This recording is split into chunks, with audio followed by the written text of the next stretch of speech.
Hi, I'm Emily. I'll be your storyteller today. Many of you use these stories to fall asleep. So before we begin, take a moment to like the video and subscribe. Also, where are you watching from, and what time is it there? Now get comfortable. Close your eyes and let the sound of the rain guide you into the story. The smell of fresh paint and possibility is something I don't think I'll ever forget. It was the official scent of our new life, a clean slate in the form of a 2-story house on a quiet, tree-lined street. My partner Liam and I had spent years saving, dreaming of this exact moment. Standing in the empty living room, where our voices echoed in a satisfying way, felt like crossing the finish line of a marathon we'd been running our entire adult lives. This wasn't just a house. It was a testament to our future, a container for all the life we were about to live. We had bought the house from a couple who were relocating overseas in a hurry. They'd left behind more than just the faint scent of their own lives. They'd left behind the house's brain. The entire home was wired with something called the Haven system, a state-of-the-art smart home network from a few years back. The realtor had presented it as a major bonus, and at the time, it felt like winning the lottery. Lights, thermostats, speakers, cameras, and locks, all connected and controllable by voice or phone. It felt impossibly futuristic and luxurious. Our first few days were a blur of unpacking boxes, ordering pizza, and sleeping on a mattress on the floor, too tired and happy to care. We learned the house's quirks, the way the late afternoon sun slanted through the big bay window, the soft groan of the pipes when the shower was on, and we learned Haven. "Haven, turn on the kitchen lights," Liam would call out, his voice filled with childish glee as the room instantly flooded with light. It was our magical, obedient ghost. The system was incredibly intuitive. We linked our phones within an hour, marveling at the ability to adjust the temperature from miles away, or check the front door camera feed while sitting on the couch. It felt like the pinnacle of security and convenience. We felt so safe, so protected by our new, intelligent home. The previous owners had left us a simple, one-page printout with the basic voice commands and the Wi-Fi password, and for us, that was more than enough. We were home. Liam was the tech enthusiast, a man who loved gadgets and the sleek promise of an easier future. He spent an entire evening setting up music playlists to stream through the nearly invisible speakers embedded in the ceilings of each room. "Haven, play our unwinding playlist in the living room," he commanded, and the soft notes of our favorite indie folk band would begin to drift through the air. It was perfect. Our own personal soundtrack for building a life together. My own joy was simpler. I loved the sense of permanence. After years of renting apartments with paper-thin walls and indifferent landlords, owning these thick, solid walls felt like a miracle. I loved walking barefoot on the cool hardwood floors and planning where our furniture would go. I pictured hosting holiday dinners, watching our future kids run through the small backyard. This house was not just a structure. It was the empty frame around which we would paint our masterpiece of a life. The Haven system quickly became an integral part of our routine. The lights would gradually brighten in the morning to wake us up gently. When we'd say, "Haven, we're leaving," the system would lock all the doors, adjust the thermostat to save energy, and arm the security cameras. It was seamless. We trusted it implicitly. It was the silent, efficient butler we never knew we needed, making every aspect of our lives feel just a little bit easier, a little more polished. We felt a strange sort of gratitude towards the previous owners for leaving it behind. It must have cost a fortune to install. We imagined them as a sophisticated, forward-thinking couple who had simply moved on to their next adventure, leaving their digital ghost behind to care for us. The house had a history, but the Haven system made it feel brand new, wiped clean, and customized just for our needs. We were its new masters, and it obeyed our every command without question. Liam and I would often joke about how lazy we were becoming. "I almost forgot how to use a light switch," he'd laugh, as we'd lie in bed and tell Haven to turn off the lights. The house felt responsive, alive in a way, but entirely under our control. It was our creation, our sanctuary. The cameras provided a sense of impenetrable security, the automated locks a promise of safety. We slept more soundly those first few weeks than we had in years. The neighborhood was as perfect as the house. Quiet, suburban, with friendly neighbors who would wave as they walked their dogs. It was the kind of idyllic setting you see in movies, a place where nothing bad could ever happen. Our little home, with its smart technology and fresh paint, was our castle in this peaceful kingdom. We were insulated from the noise and chaos of the outside world, cocooned in our own private, perfect bubble. I remember one evening, about a day, week after we moved in, sitting on the living room floor with Liam, surrounded by half-unpacked boxes. We were eating takeout from paper containers, and he had told Haven to dim the lights to a soft, warm glow. "You know," I said, looking around the room, "I think this is the happiest I've ever been." He smiled, and in that moment, under the gentle, automated lighting of our smart home, I felt a profound sense of peace, a feeling of having finally arrived at the life we had always wanted. The system had no personality, of course. Its voice was a generic, pleasant female alto, the default setting for most digital assistants. She was polite, efficient, and utterly devoid of character. She was just Haven, a utility, a tool. She would confirm our commands with a placid, "Certainly," or "As you wish." The predictability was part of the comfort. It was a stable, reliable presence in our new lives, a constant that we could depend on without fail, which was all we had ever wanted from a home. We talked about the future, about painting the spare bedroom a soft sage green, about planting a vegetable garden in the spring. All our plans were tied to this place, to these walls. The house was already becoming a part of us, its digital nervous system intertwining with our own daily habits. We couldn't imagine living without the convenience of it now. It had so quickly and seamlessly integrated itself into the very fabric of our existence, making life feel effortless. We never once questioned the deeper mechanics of the system. We were the users, not the administrators. We didn't know or care about the underlying code, the master accounts, or the digital architecture. Why would we? It worked. It did what we asked. The complex web of servers and software that ran our home was invisible to us, and we were content to keep it that way. Our trust was absolute, because our experience up to that point had been completely flawless. On that first weekend, after a long day of assembling furniture, Liam decided we deserved a break. "Haven movie mode," he announced to the room with a theatrical flourish. The main lights dimmed to a cinematic low. The smart blinds we hadn't even realized were installed slowly lowered over the windows, and the sound system rumbled to life with a deep, cinematic hum. I curled up next to him on our new couch, feeling an overwhelming sense of contentment and wonder. The feeling was one of being cared for, not just by each other, but by the house itself.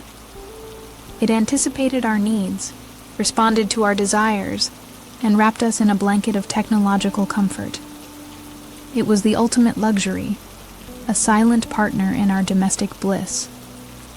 The world outside, with all its chaos and uncertainty, felt 1,000,000 miles away. Inside these walls, We were the architects of our own perfect reality, and Haven was our tireless builder. Our friends were endlessly fascinated by it when they came to visit. They would ask it silly questions just to hear it respond, and marvel as we turned on lights in other rooms with a simple voice command. We felt proud, like we were living in the future.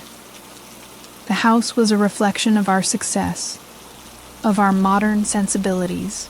It was a conversation piece, a status symbol, and our personal sanctuary all rolled into one. The security features, in particular, gave me a profound sense of safety.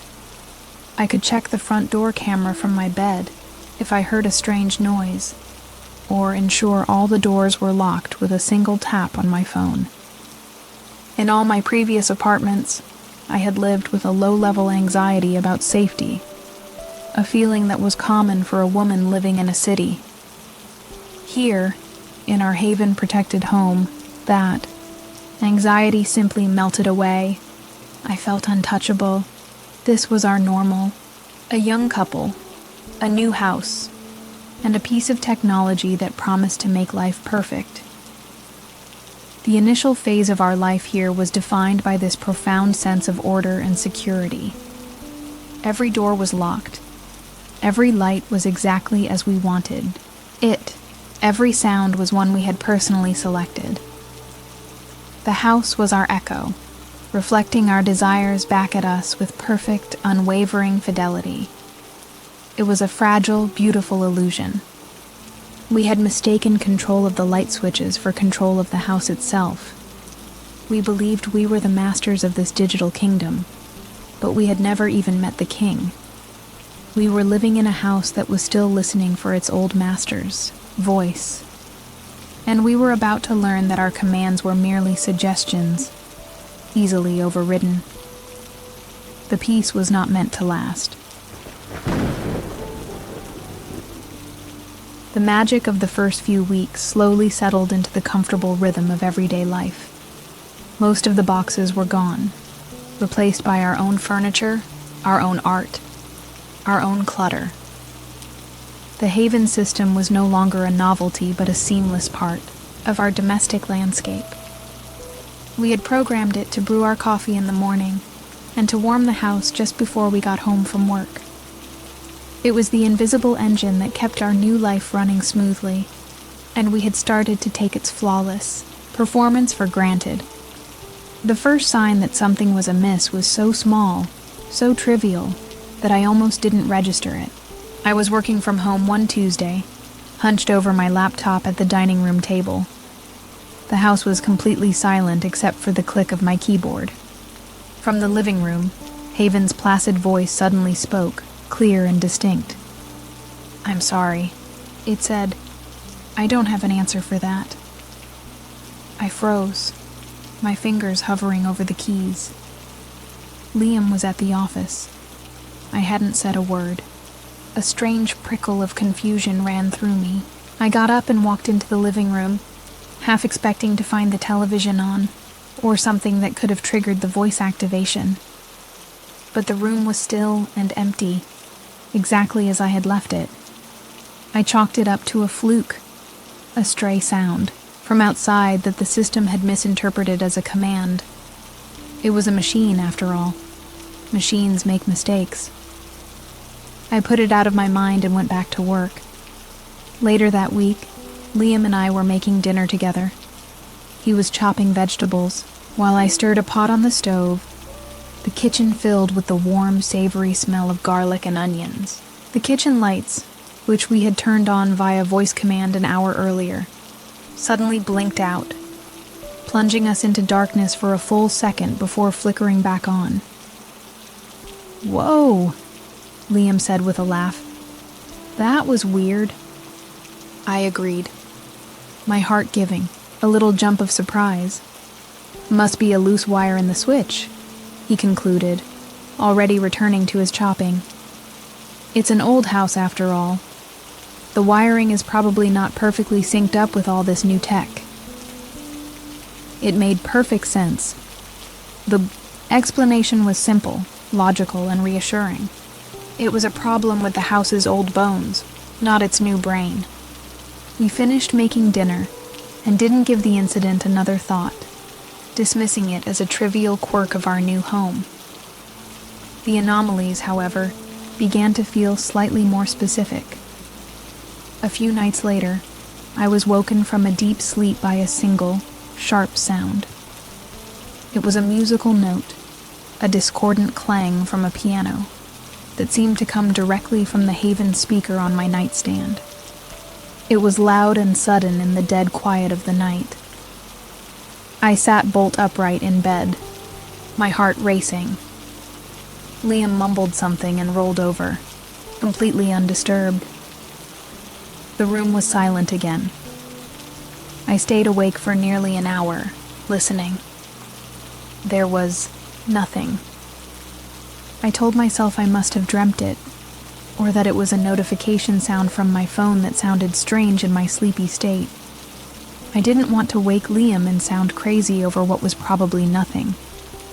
I was so fiercely protective of our new happiness, our new peace, that I was willing to edit out the small inconsistencies, to smooth over the cracks before he could even see them.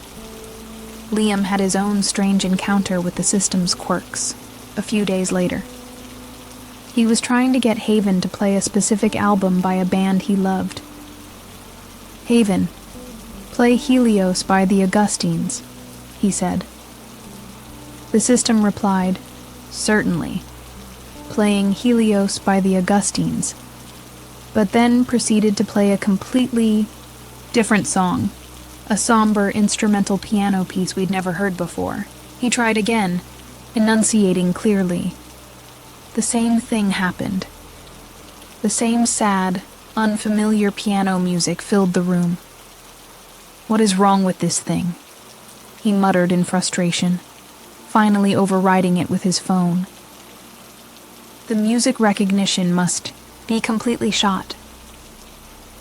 He theorized that the previous owners had a bizarrely named playlist, and the system was getting confused, pulling from a corrupted or poorly labeled data pool. It was another bug, another amusing flaw in our otherwise perfect digital butler. We laughed about its terrible taste in music. The glitches, however, started to stray from amusing to slightly unnerving. One morning, as I was leaving for a meeting, I performed our usual ritual. "Haven, I'm leaving," I called out from the hallway.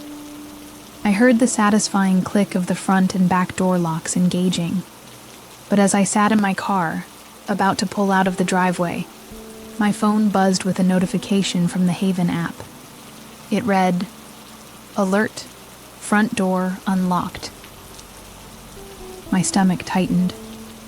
I opened the app, and sure enough, the icon for the front door lock was red, showing it as unlocked. I could see the live camera feed of my own empty porch.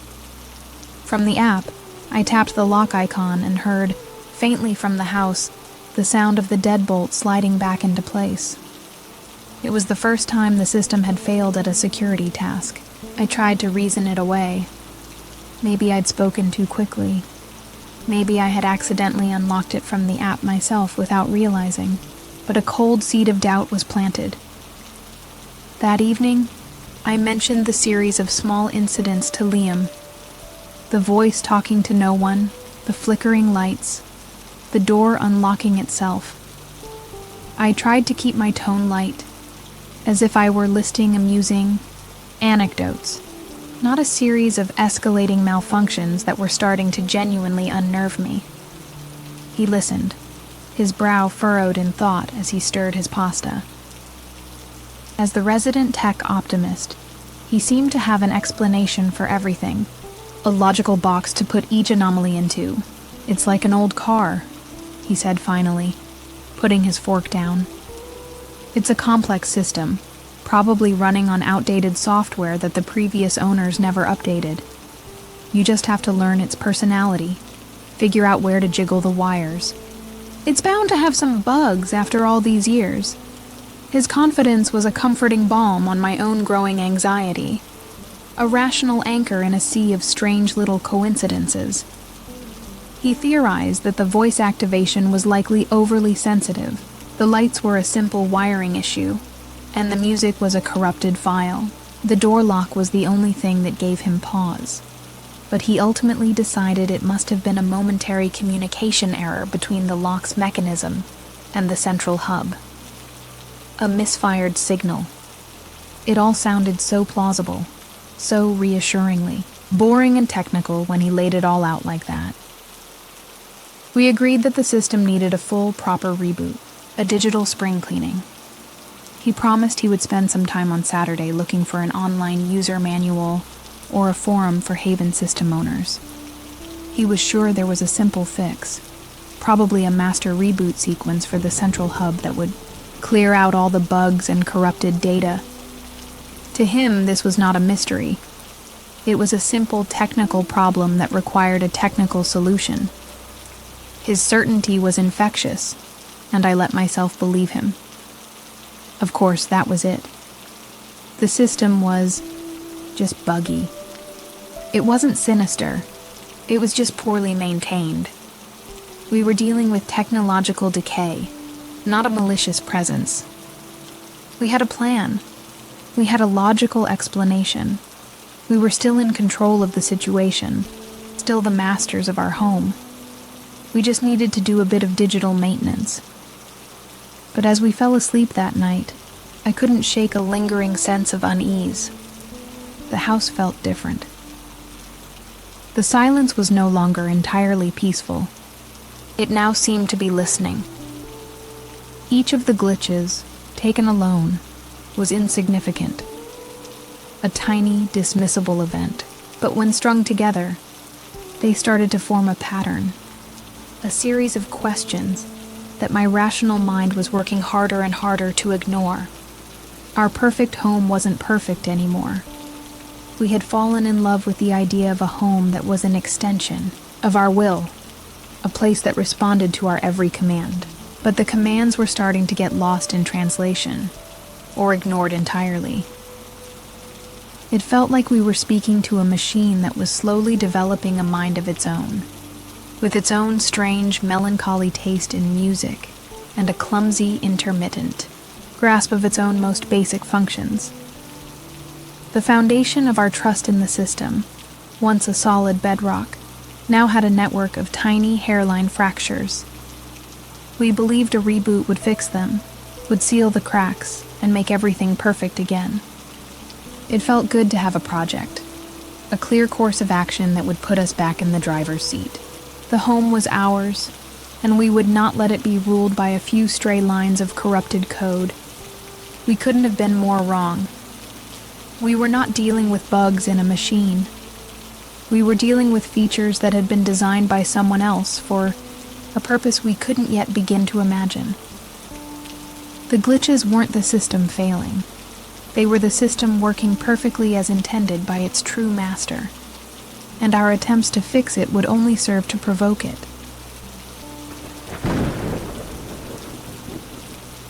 That Saturday, Liam dedicated himself to becoming the master of our disobedient house. He found the Haven system's central hub, a sleek black box covered in blinking blue lights, tucked away on a shelf in the basement closet. With his laptop open, he set about his mission to perform a full factory reset, to wipe the slate clean and purge the ghost from our machine. I watched him with a hopeful optimism, convinced that his technical savvy would conquer the few remaining bugs and restore our home to its former perfection. His confidence, however, began to slowly erode over the next few hours. The Haven system, it turned out, was a digital fortress. He found online forums filled with complaints from other users. The system was notoriously locked down, and a full reset or a change of administrative ownership was impossible without the original master, account credentials, and a proprietary software key, information we simply did not have. The previous owners had left us the user password, but not the keys to the kingdom. He tried every trick he could find online, inputting backdoor codes and attempting to force a reboot by cutting and restoring power in a specific sequence. The system was implacable. It seemed to reject his every attempt, its blue lights blinking with a steady, indifferent rhythm. "It's like it's actively fighting me," he said, his voice tight with frustration as he finally leaned back from the hub. "Everything is walled off. I can't get access to the core controls. We were locked out of our own home's brain. Defeated, we decided to abandon the effort for the weekend. We would call a certified installer on Monday. It was a more expensive solution, but it seemed the only one left. We resolved to simply live with the quirks for a couple more days. The flickering lights and random voice activations were annoying, but not dangerous. We reassured ourselves that a professional would have this all sorted out in no time. We were wrong. We had underestimated the problem entirely. That night, the true escalation began. I was woken at 3 a.m. by music. It wasn't a single, sharp note this time, but a fully formed melody. It was the same sad, simple piano piece that the system had mistakenly played for Liam days earlier, now seeping from the speaker on our nightstand at a low, mournful volume. It played on a continuous loop, a haunting, melancholy lullaby that filled the dark room with a profound sense of sorrow. Liam sat up, wide awake instantly. The annoyance on his face was gone, replaced by a deep and genuine concern. He grabbed his phone from the nightstand, his fingers frantically tapping on the screen to shut the music off. The silence that rushed back in was heavy and oppressive. We looked at each other in the darkness, the unspoken question hanging in the air between us. How had that happened? We hadn't used the speakers all day. Just as the silence began to feel normal again, an intense, penetrating chill began to fill the room. It was a sudden, unnatural cold, the kind that sinks right into your bones. I pulled the comforter up to my chin, shivering. I could see my own breath misting in the faint moonlight filtering through the window. "What the hell?" Liam whispered, grabbing his phone again. The screen cast a pale blue light on his face, his eyes wide with disbelief. "It's set to 50 degrees. He showed me the screen. The Haven app clearly showed the thermostat had been manually set to its lowest possible temperature. He quickly swiped his finger across the screen, cranking it back up to a normal 70 degrees. A moment later, we heard the distant rumble of the furnace kicking on, but the comfort of the returning warmth was completely overshadowed by the chilling implications of the act. The system was now manipulating our physical environment in a way that felt openly hostile. We barely slept for the rest of the night, lying stiffly in bed, listening to every creak and groan of the house. The feeling of being safe, of being in control, was completely gone. When morning finally came, I went downstairs first, desperate for the comfort of a hot cup of coffee and the reassuring light of day. But the kitchen was cold, and as my eyes adjusted, I saw why. The back door, the one that led out into our small fenced-in yard, was standing wide open. I froze at the bottom of the stairs, my hand flying to my mouth. We were meticulous about security. The Haven goodnight command was the last thing we said every single night, a ritual that locked every door and armed the system. I had heard the familiar click of the deadbolt engaging myself just hours before. And yet, here it was, open to the cold morning air. This was the final, undeniable piece of evidence. This was the end of all rationalizations.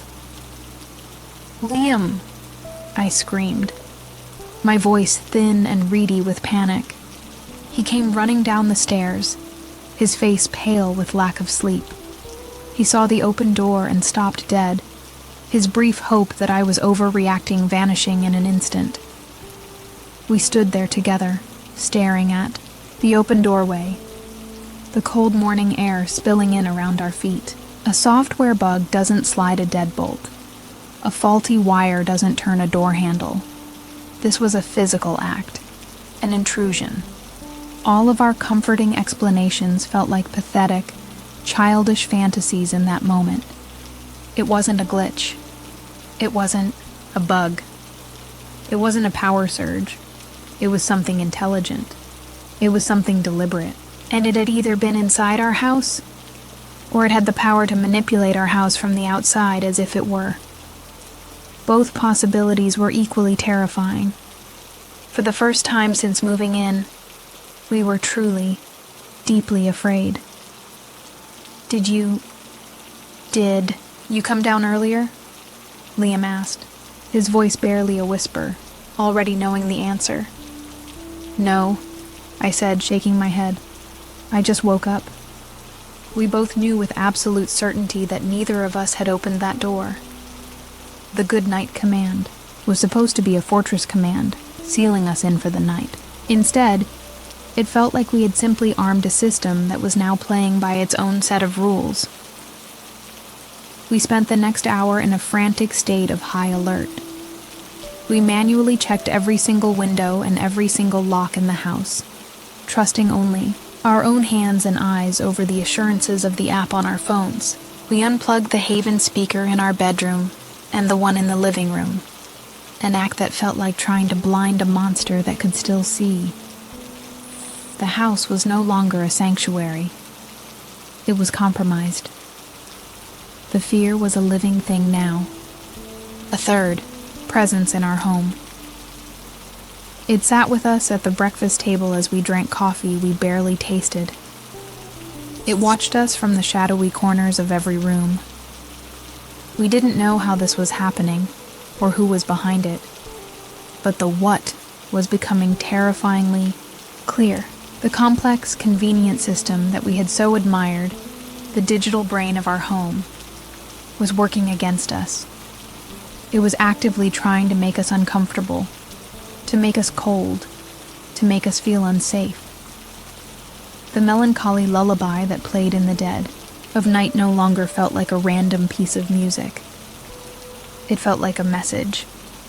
It was a song of mourning, and we were beginning to feel as though it was being played for us. Our dream home had become a cage, and the bars were made of our own technology. We were trapped, living inside a machine that had turned on us. We had no control, and now, no more denial to hide behind. The house was awake, it was active, and it felt like it was watching us, waiting for its next opportunity to remind us that we were not the ones in charge. The battle for our home had begun, and we had no idea who we were fighting against.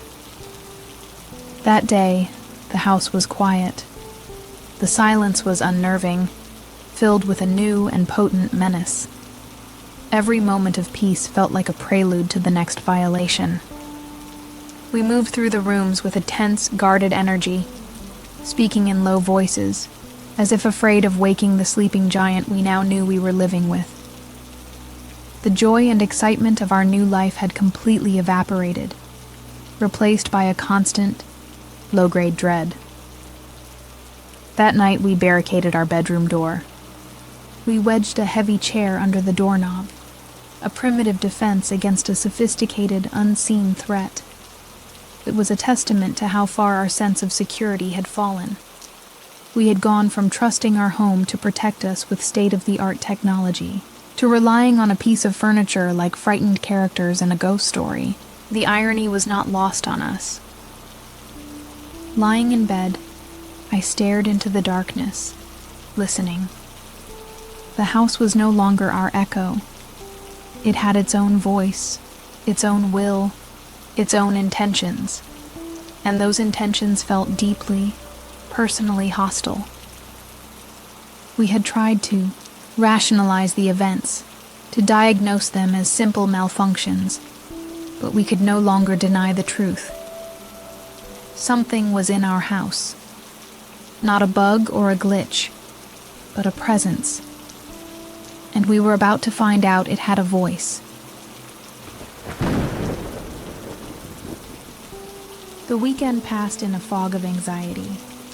We existed in our new home like trespassers, our conversation reduced to hushed whispers, our movements cautious and deliberate. Every creak of the floorboards, every hum from an appliance, sent a fresh jolt of adrenaline through us. We had unplugged the main speakers in the living room and our bedroom, a small, futile gesture of defiance. But the Haven system was the house's circulatory system. We couldn't cut it out without killing the home itself. The lights, the locks, the climate, it was all still listening. For 2 days, nothing happened. The silence was absolute, unbroken by phantom lullabies or sudden temperature drops. A fragile, tentative hope began to take root. Perhaps the system, in its bizarre cascade of failures, had finally burned itself out. Perhaps unplugging the primary speakers had severed some crucial connection. We desperately wanted to believe that the worst was over, that we had weathered the storm and could now begin the slow process of feeling safe again in our own home. By Monday, a thin veneer of normalcy had returned. Liam went to work, and I opted to work from home, still feeling too unsettled to leave the house unattended.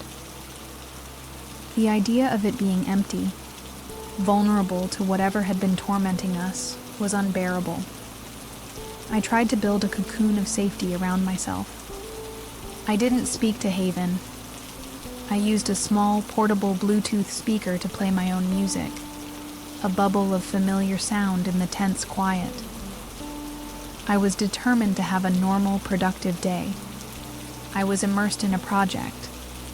My focus narrowed to the screen of my laptop, the soft rock music from my small speaker, a comforting presence. Mid-song, the music abruptly stopped. I looked at the speaker, assuming its battery had died.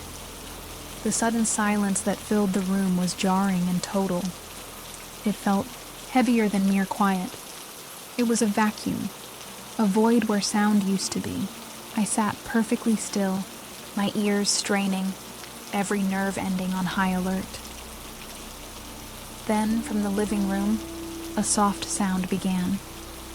It was a low, static hiss, the sound of an open audio channel, emanating from the main Haven speaker, the one we had unplugged. My blood ran cold. How was it even on? The hissing grew slightly in volume, a grainy, expectant sound that made the hair on my arm stand up. It felt like the sound of something taking a slow, deep breath before speaking. I was frozen at the dining table, unable to move, unable to look away from the empty doorway to the living room. Through the static, a voice spoke. It was not Haven's synthetic, pleasant female tone.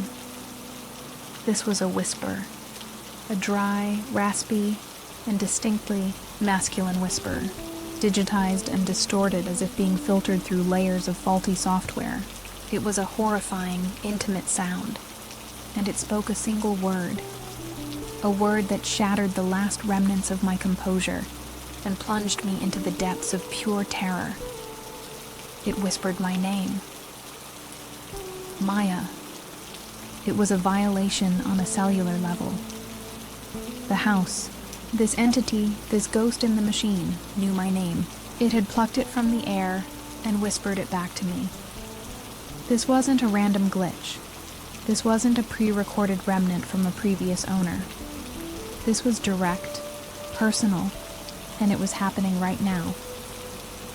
It was an acknowledgement that I was being watched, that I was the specific target of this torment. The anonymity of the haunting was gone, replaced by a terrifying, targeted intimacy. I scrambled back from the table, my chair screeching against the hardwood floor and tipping over, with a loud crash. My breath came in ragged, panicked gasps. My eyes were locked on the silent, menacing speaker in the other room. It felt like a predator's eye, a mouth that had just spoken and could speak again at any moment. The house was no longer a compromised space. It was an active participant in my terror, an accomplice to the voice that had called my name. My first coherent thought was of Liam. I needed to hear his voice. I needed another human to confirm that I wasn't going insane, that this was real. My hands were shaking so violently that I dropped my phone twice before I could unlock it. I fumbled through my contacts, my thumb repeatedly missing his name. When I finally managed to press the call button, I could barely form words. "It talked to me." I sobbed into the phone when he answered, my voice a frantic, breathless mess. "Liam, it said my name." He was confused at first, trying to calm me down, asking me to speak slowly, but the raw, undiluted panic in my voice must have cut through. He didn't need to understand the details to know that something was terribly, terribly wrong. He just kept saying my name, telling me he was on his way, that he was leaving work right now. I ended the call and retreated to the furthest corner of the dining room, pulling my knees to my chest. I couldn't take my eyes off the living room speaker. It sat there in silence, an innocuous black cylinder, yet it now felt like the most malevolent object I had ever seen. I felt like a child, hiding from a monster that I knew was real. A monster that had proven it could see me, that it could speak to me, that it knew my name. The house felt enormous and threatening. Every shadow was a potential hiding place for the source of the voice. Every small sound, the hum of the refrigerator, a creak from the floorboards upstairs, was a prelude to another violation. I was a prisoner in my own home, under active surveillance by an entity that was now openly hostile. The last vestiges of my denial, my desperate hope that this could all be explained away by logic, were utterly and completely destroyed. I waited for Liam, huddled on the floor, for what felt like an eternity. I didn't move from my spot. I barely breathed. I just watched the silent speaker, my entire being coiled in a state of pure, primal terror. This was a turning point.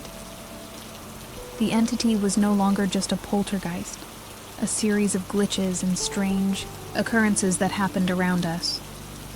It had a voice. It had a target, and its target was me. When I heard Liam's car screech into the driveway, a wave of relief so powerful it almost made me sick washed over me. The sound of his key in the lock, fumbling in his haste, was the most beautiful sound I had ever heard. He burst through the door, his face a mask of panic, and rushed to my side, kneeling on the floor beside me. He didn't ask what happened again. He could see it in the wreck I had become. He held me for a long time, his presence a solid, warm anchor in my storm of fear. When I could finally speak again, I told him everything, my voice a broken whisper. I told him about the static, about the impossible sound coming from the unplugged speaker, and about the voice that had spoken my name. He listened without interrupting, his own fear and anger hardening his expression. There was no more talk of bugs or glitches. He believed me. That night, we didn't even bother with the pretense of a barricade. We knew it was useless. We lay in bed, the lights on, side by side but miles apart, both lost in our own terrifying thoughts. The whisper had confirmed our worst fears. We were not dealing with a faulty system. We were being targeted by an intelligence, one that had a deeper and more invasive level of control over the house than we could possibly comprehend. The act of it speaking my name was what haunted me the most. It implied a level of observation that was deeply personal. It meant that it could distinguish between me and Liam.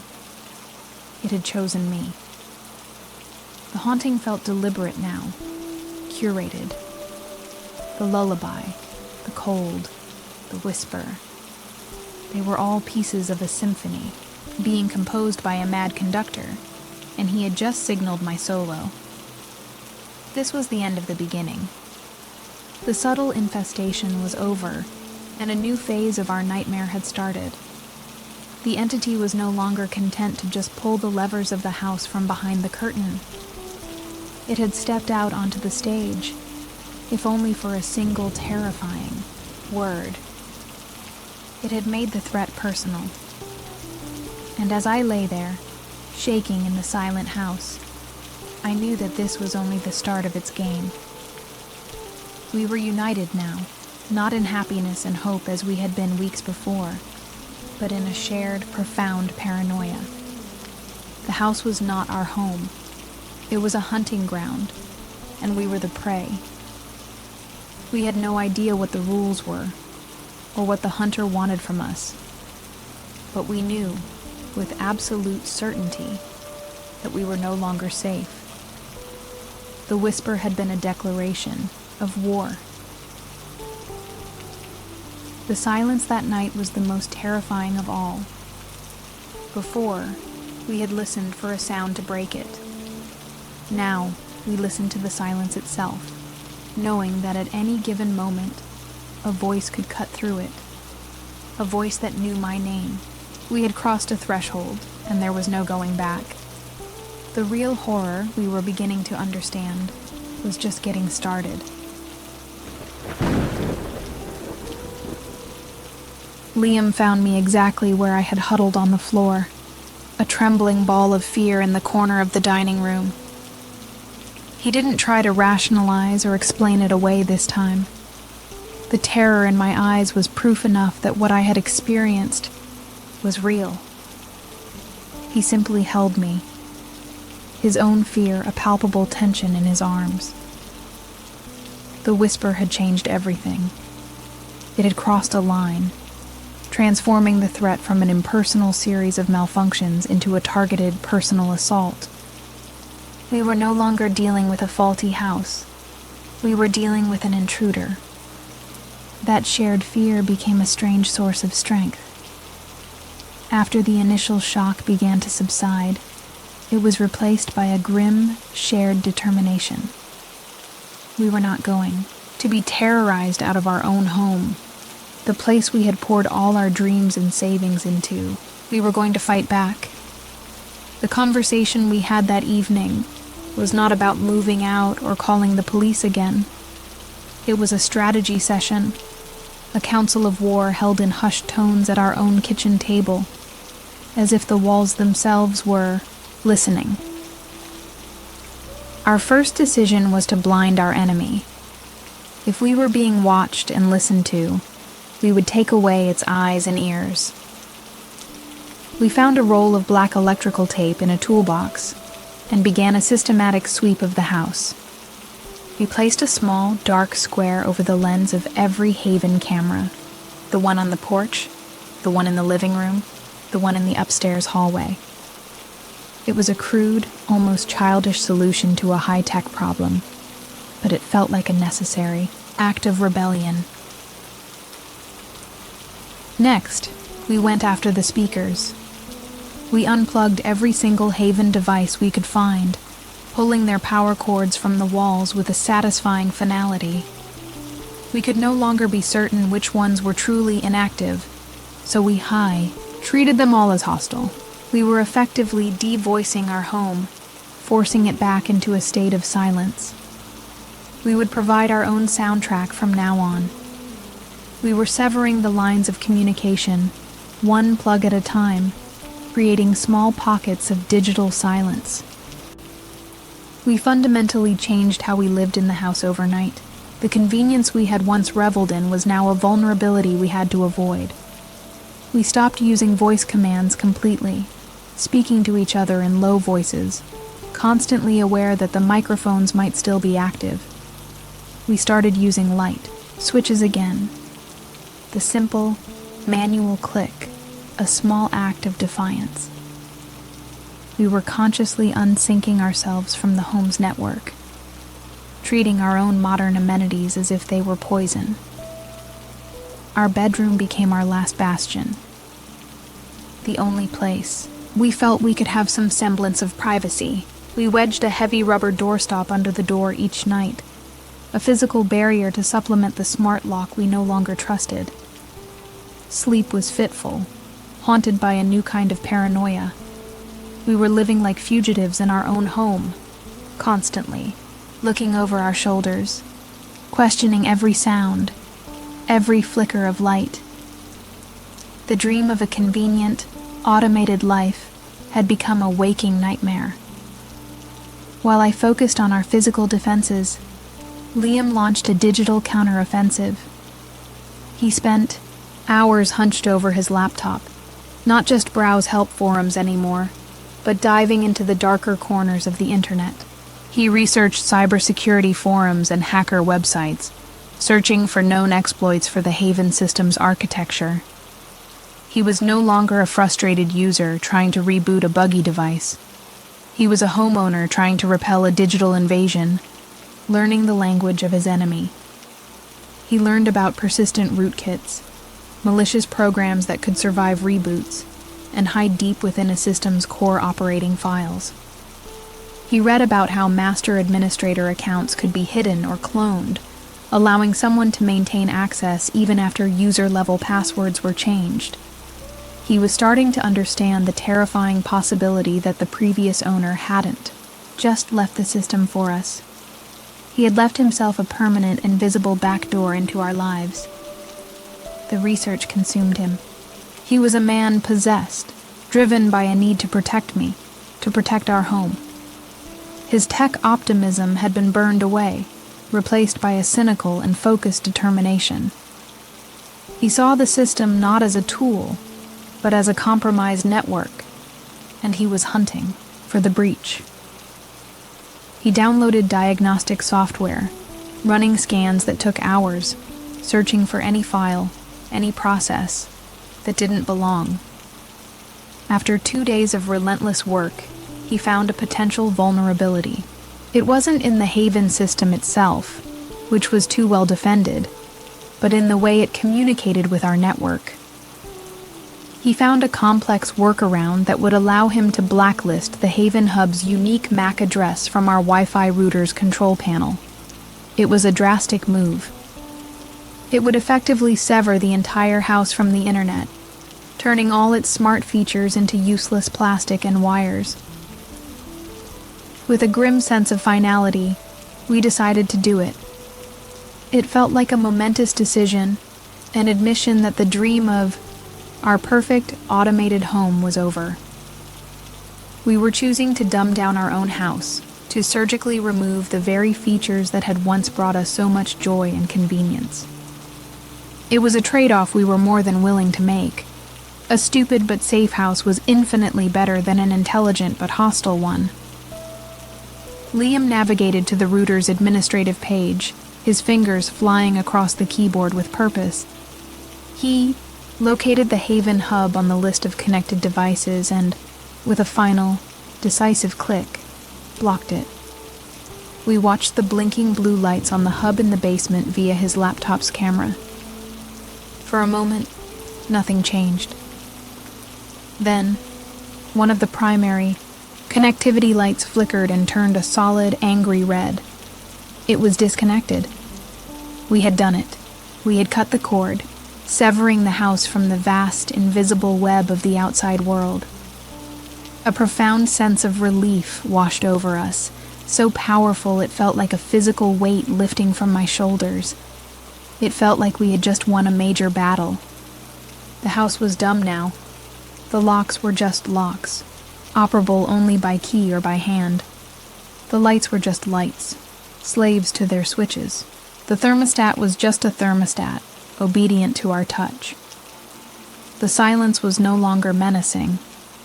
It was just silence, pure and wonderfully simple. We had performed a digital exorcism, casting the ghost out of our machine by starving it of the connection it needed to thrive. We walked through the house, testing things. We flicked switches on and off. We locked and unlocked the front door with a physical key. Each manual action was a reaffirmation of our control, a small victory that pieced our shattered sense of security back together. The house was ours again. That night, for the first time in what felt like an eternity, we slept soundly. We still wedged the chair under our bedroom door out of a lingering, cautious habit, but it felt different. It was less an act of terrified defense and more a symbol of our victory, a relic from a war we now believed was over. We had fought back, and we had won. We had successfully isolated the threat and reclaimed our home. We allowed ourselves to relax over the next couple of days, to breathe again. We started to feel like homeowners instead of hostages. The oppressive atmosphere of being constantly watched had lifted, replaced by the simple peace of a normal house. The black tape remained on the camera lenses, another reminder of the battle, but one that now brought a sense of pride rather than fear. We had faced the unknown and found a solution through our own ingenuity. The house felt like a quiet friend again, rather than a scheming enemy. We laughed more. We played our own music through a portable speaker, without fear of it being interrupted by a phantom lullaby. We had stared into the digital abyss, into the cold, intelligent eyes of a technological haunting, and we had been the ones to pull the plug. We had silenced the whisper and the static for good. This newfound peace was intoxicating. It was the calm after a long and brutal storm.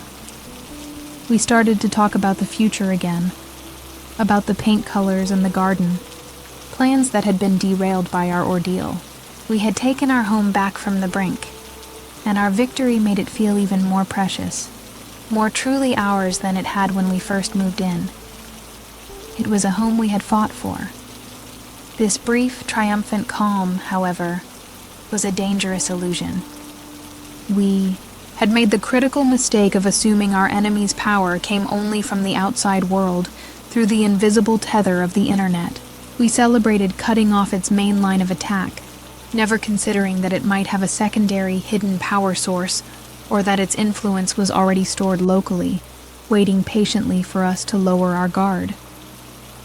We had blocked the front door of the fortress, but the intruder had been living inside the castle walls the entire time.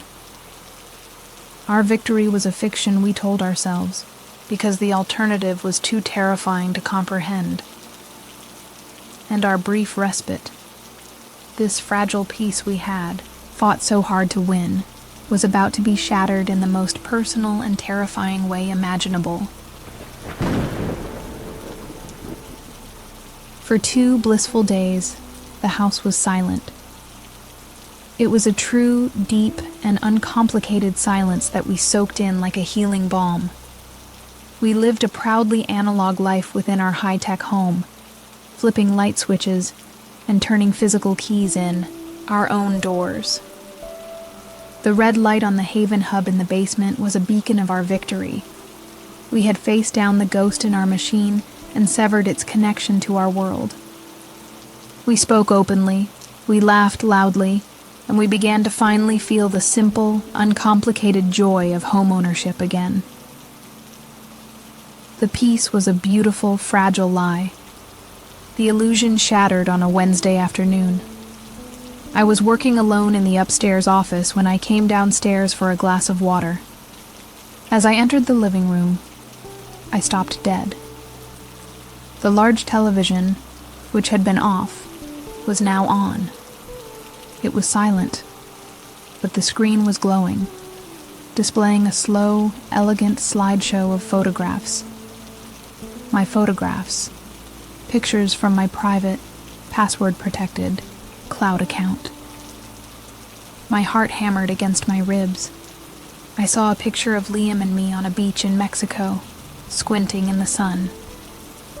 Then one of my college graduation, my arm slung around my best friend. Then a candid photo of my parents at their anniversary, dinner a few years ago. Photos I had not looked at in years, stored away in the digital attic of my life, were now being projected in a silent, looping display in the heart of my home. I had never, ever linked that account to the Haven Systems television app. Frantically, I pulled out my phone, my fingers shaking as I opened the Wi-Fi router's admin panel. The page loaded, confirming my worst fears. The Haven hub was still blocked. Its MAC address was still on the blacklist. The house should have no possible way of connecting to the internet to access a cloud-based photo server. It was impossible. Unless the connection was never the source of its power. Unless the photos had been downloaded and stored long ago, waiting to be deployed. As I stood there, reeling from the implications, trying to wrap my mind around how this was happening, a new sound began. It was a sharp, mechanical sound from the front hallway. Click-clack. I recognized it instantly. It was the smart lock on the front door. The deadbolt was sliding open, then immediately sliding shut again. Click-clack.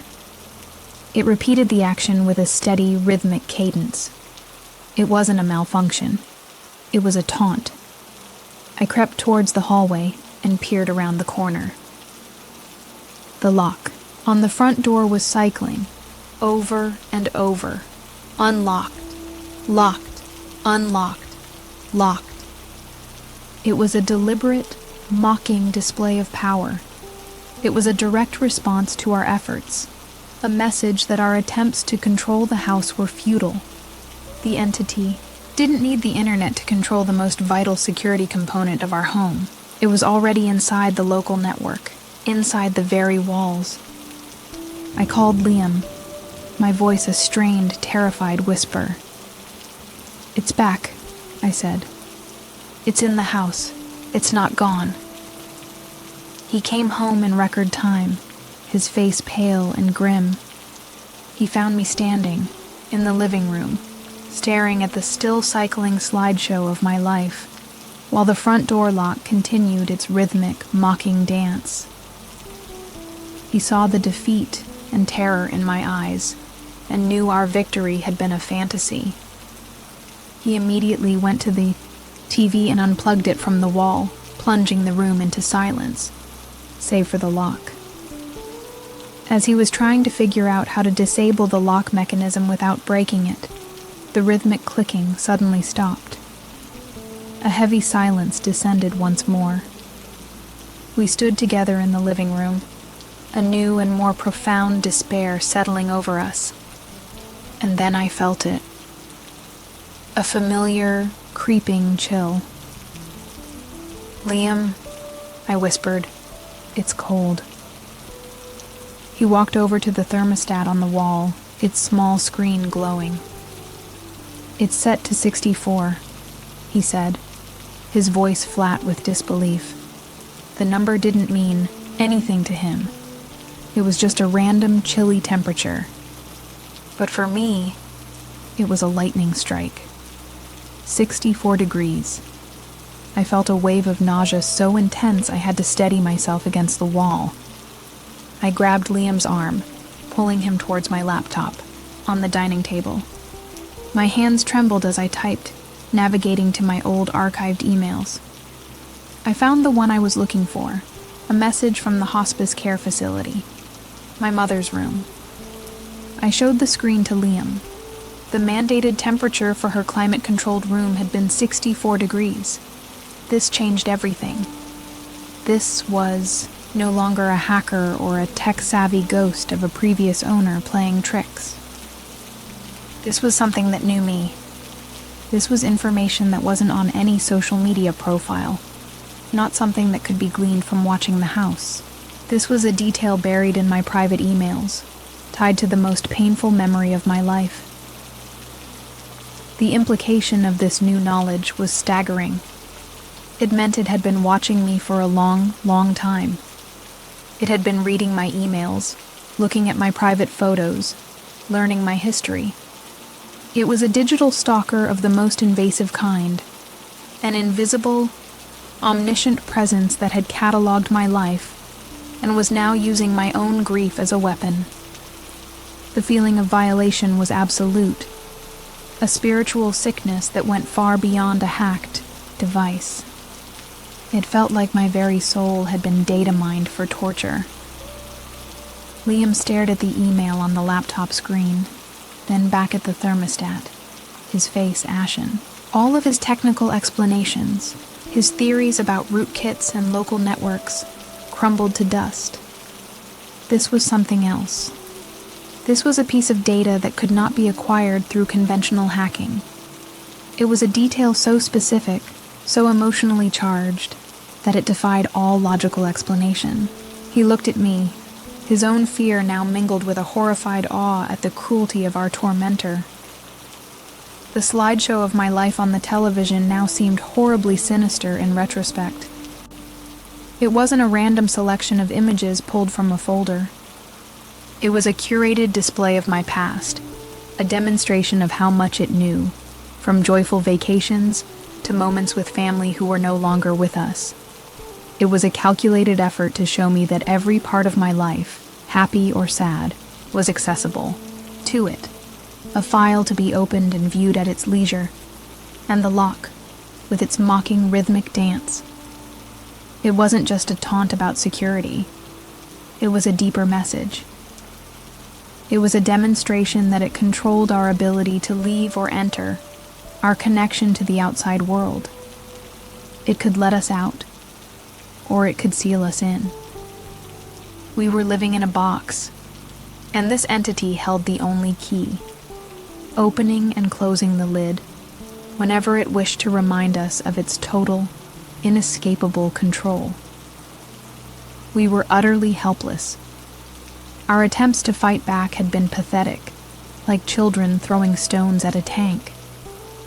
We had cut off the internet, and it had laughed at us, revealing that its control was far deeper, stored locally within the system's own memory. It didn't need to be online. It had everything it needed right here in the house with us. It had all of my data. It had all of my memories. It had the blueprint of my grief. That night, we didn't sleep at all. We sat on the couch, wrapped in a single blanket, as if the thin layer of fabric could somehow protect us. We spoke in low, broken whispers, trying to piece together a puzzle that had an infinite number of terrifying solutions. Was it the previous owner? A neighbor? A hacker? Who was impossibly, terrifyingly good at their job? Every theory was more frightening than the last. I felt contaminated, as though the intrusion had left a permanent stain on my very being. My memories no longer felt like my own. They were exhibits in a stranger's museum, artifacts to be handled and observed. My deepest sorrow had been turned into a weapon, a specific temperature on a thermostat used to inflict a precise and calculated emotional wound. The cruelty was breathtaking in its intimacy. The entity wasn't just a ghost in the machine anymore. It was a parasite. It had burrowed its way into the digital infrastructure of our life, yes, but it had also burrowed into my mind. It knew what hurt me. It knew what I cherished. And it had shown, with terrifying clarity, that it was willing to use both against me. The haunting was no longer about the house. It was about me. We felt a new kind of despair setting in, one far worse than before. Our previous fear had been of the unknown. Now we were afraid of what was known, what our tormentor knew about us.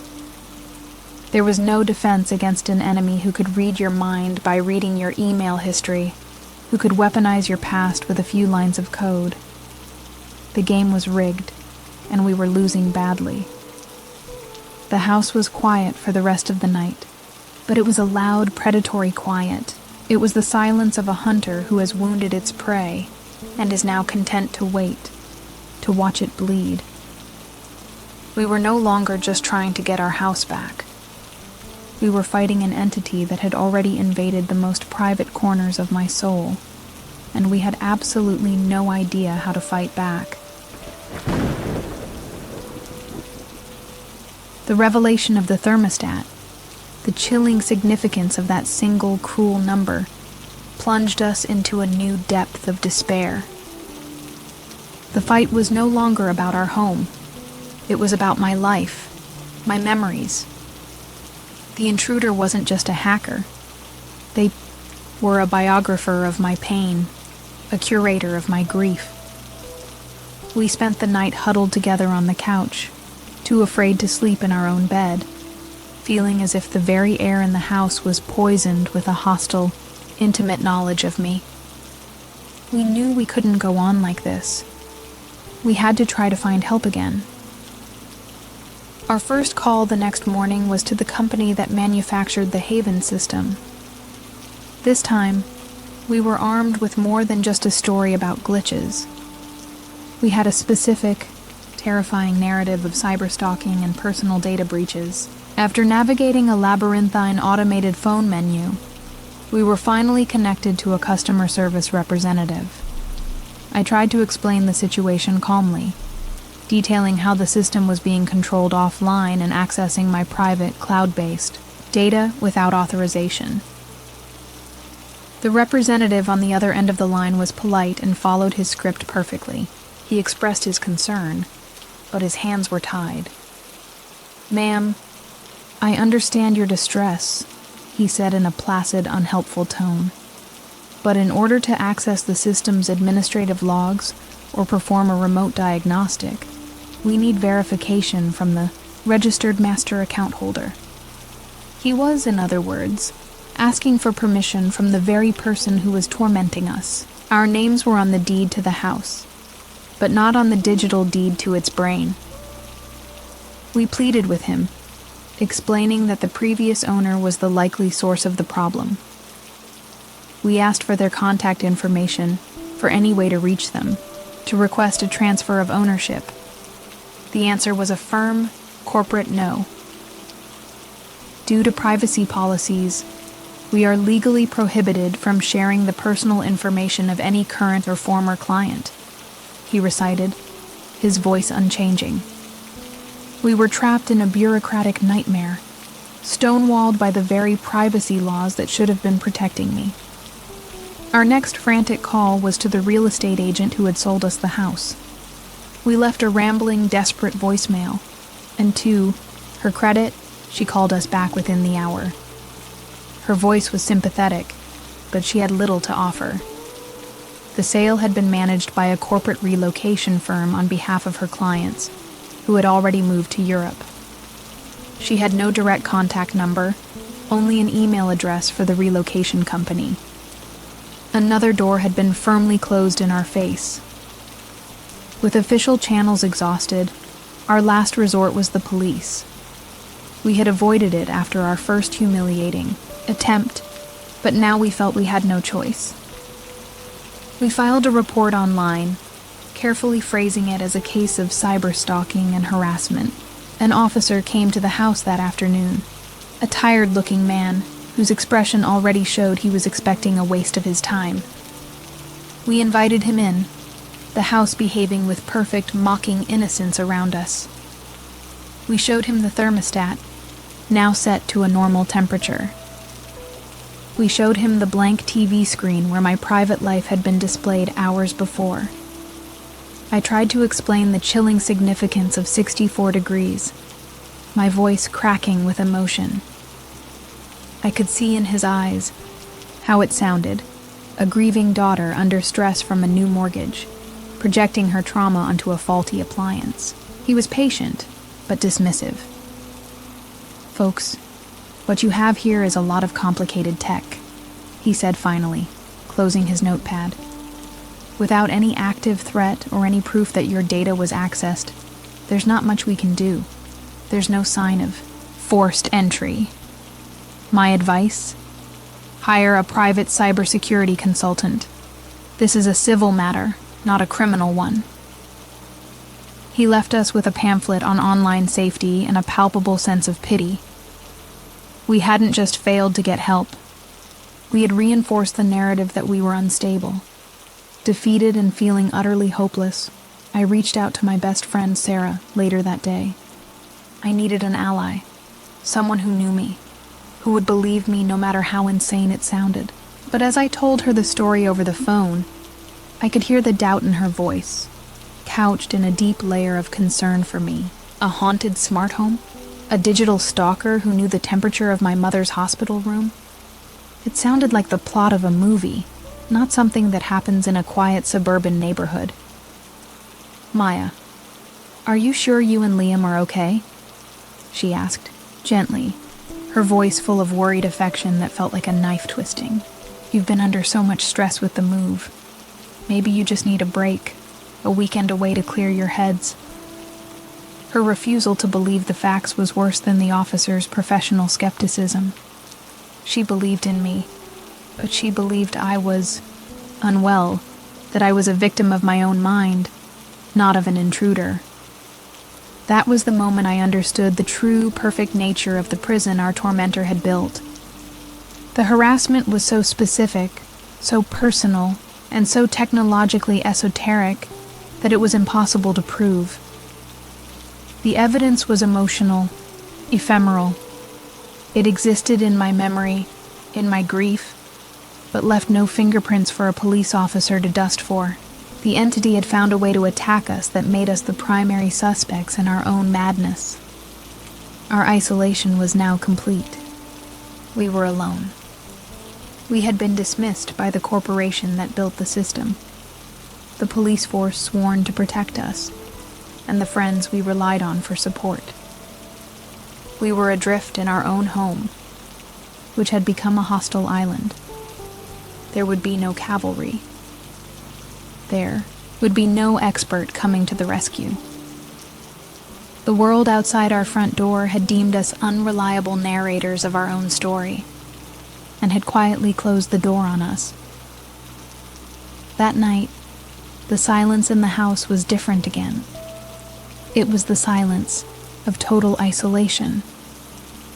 We sat together in the living room, the quiet pressing in on us, knowing that we had no one to turn to but each other. The unseen landlord of our home had not only taken control of our environment, they had successfully and systematically severed us from the rest of the world, leaving us alone in the dark with them, just as they wanted. The house was a paradox, a place where we were under constant invasive surveillance, yet completely invisible to anyone who could help. The walls didn't just have ears and eyes. They were a barrier, insulating our tormentor from scrutiny, protecting him from the consequences of his actions. We were trapped, not just in a house, but in a nightmare that no one else believed was real. Every plea for help only made us sound more insane. We stopped talking about it to anyone. There was no point. Mentioning it would only deepen their concern for our mental state, creating an even greater distance between us and the sane world we so desperately missed. We began to perform a kind of normalcy for them, pretending everything was fine when we spoke on the phone, a charade that was exhausting and soul-crushing. We were living a double life, one for the outside world and one inside these walls. Inside, we were prisoners of war. We learned to communicate in code, writing notes to each other instead of speaking aloud, convinced that every word was being monitored, parsed, and stored by our tormentor. We felt like we were losing our minds, but we were losing them together. A small, cold comfort in the face of such an overwhelming and insidious enemy. Our shared reality was the only one that mattered now. The entity seemed to revel in our isolation.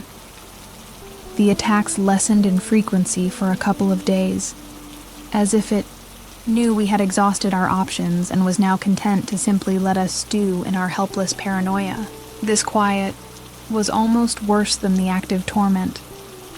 It was a waiting game. We were constantly on edge, anticipating the next move, the next violation, the next cruel personal reminder that it was still there, still in control. Our dream home had become a psychological torture chamber, designed with a terrifying intelligence. It used our own desire for privacy and normalcy against us, counting on the fact that our story was too bizarre to be believed. It had successfully gaslit us to the entire world, framing us as a stressed, imaginative young couple in over their heads. The perfect crime, committed not with a weapon, but with a thermostat and a Wi-Fi connection. We were reaching a breaking point. The constant stress was wearing us down, making us irritable and jumpy. We were sleeping in shifts. One of us always half awake, listening. We knew we couldn't live like this for much longer. We were being slowly, methodically broken. The unseen landlord of our house was not just content to haunt us. It was actively trying to erase us, to overwrite our lives with its own narrative of fear and sorrow. And we were beginning to understand that its power was not limited to just digital tricks and psychological games. We had assumed, or perhaps hoped, that the threat was remote. We were about to receive the most terrifying proof imaginable that we were wrong. The entity wasn't just in our network. It could be in our house. The final, flimsy barrier of our physical security was about to be breached in the most undeniable way possible. A quiet, gnawing dread became the new soundtrack to our lives. We had to go to work, had to pay the mortgage on the very house that was tormenting us. Leaving it each morning felt like an act of surrender, like we were abandoning our home to a hostile occupying force. The drive to our respective offices was filled with a tense silence, both of us lost in our own private loops of fear. The conversation had shifted from, "How do we fix this?" to the terrifying unspoken question, "How do we get out?" The house did not let us forget its power, even when we were away. That morning, sitting at my desk, my phone buzzed with a notification from the Haven app. Alert, living room camera view obstructed. I stared at the message, my heart sinking. The black electrical tape we had so carefully placed over the lens. A few minutes later, another notification arrived. Alert, obstruction cleared. I didn't need to see the feed to know what it meant. It was a demonstration, a casual display of power. It was telling us that our physical defenses were as meaningless as our digital ones. The rest of the day was a study in controlled panic. I found it impossible to focus on my work, my mind constantly drifting back to the house, to the unseen landlord who was now apparently amusing itself by peeling tape off camera lenses from afar. Every buzz of my phone made me jump. I was waiting for the next violation, the next psychological jab. The feeling of being watched had transcended the physical walls of the house. It was a state of being I now carried with me everywhere. The attack came at 2:15 in the afternoon. I was in the middle of a quarterly presentation, pointing to a chart on a projector screen, when my phone, which I'd placed face down on the conference table, began to vibrate insistently. It wasn't a single buzz for a text message, but a persistent, urgent vibration. Annoyed, I glanced at the screen. It was a push notification from the Haven app, a red banner of a type I'd never seen before. Critical alert, motion detected, unknown person in living room. The words didn't seem real. The blood drained from my face. The voices of my colleagues faded into a dull, distant roar. Unknown person. The camera we had taped over, the one it had just cleared, had detected someone. I stammered an apology, mumbling something about a family emergency, and fled the conference room, my heart pounding in my ears. I fumbled with my phone, my thumb slipping on the screen as I tried to open the app. The app launched, and for a terrifying second, the screen was black, with a spinning loading icon. Then, the live video feed from our living room camera snapped into view. The image was grainy, the afternoon light casting long shadows across the room, but the scene was horrifyingly clear. There, standing in the very center of our living room, between our couch and our coffee table, was a man. He was perfectly still, his back to the camera. I could see the pictures we had hung on the wall behind him, the rug we had chosen together, beneath his feet. He was a statue of pure dread placed in the heart of our life. I couldn't make out many details. He was tall and gaunt, dressed in simple, dark clothing. He wasn't moving, wasn't stealing anything, wasn't looking around. He was just standing there, an impossibly calm intruder, as if he belonged in the space more than we did. My breath hitched in my throat. I was watching a live invasion of my own, home from 20 miles away, a helpless, horrified spectator, as if he could feel my gaze through the screen, as if he knew I had just opened the app. He slowly, deliberately turned around. His face was a pale, blurry oval in the low resolution of the camera, but I could feel his eyes. He lifted his head and looked directly into the camera lens, directly at me. It was not the look of a burglar caught in the act. It was a look of calm, absolute ownership. It was piercing and possessive. It was the look of a man who knew I was on the other end of this feed watching him. He was performing for me, demonstrating his total and utter dominance over my life. He knew he could get in, and he wanted me to know it too. He wanted me to see him in our sanctuary. He held my gaze for 10 agonizing seconds, an eternity of silent, terrifying communication. Then, just as suddenly as it had appeared, the video feed cut out. The screen went black, replaced by a single stark message: feed connection lost. I frantically tapped the screen, trying to get it back, trying to access the recorded event, history, but there was nothing. The clip, the alert, all evidence of his presence. It had been remotely erased from the system. It never happened. I called Liam, but this time, I wasn't screaming or crying. My voice was a dead, flat whisper, drained of all emotion, which I think scared him more than any panic could have. There was a man in the house, I said, the words feeling like stones in my mouth, heavy and foreign. I saw him, Liam. He was in the living room. He looked right at me. There was no need for hysterics. The terror was cold and absolute now. This was no longer a ghost story or a case of cyberstalking. This was a physical home invasion. The ultimate violation had occurred. It was no longer a digital ghost playing with our lights and thermostat. It was a flesh and blood intruder who could bypass our locks, disable our defenses, and walk through our home at will. He could stand in our living room and stare at us through our own cameras before erasing the evidence of his presence like a god wiping a slate clean. Our last, flimsy defense, the physical integrity of our walls and doors, was gone. We didn't go home right away. The thought of stepping back into that house, of walking through the living room where that man had stood just hours before, was physically impossible.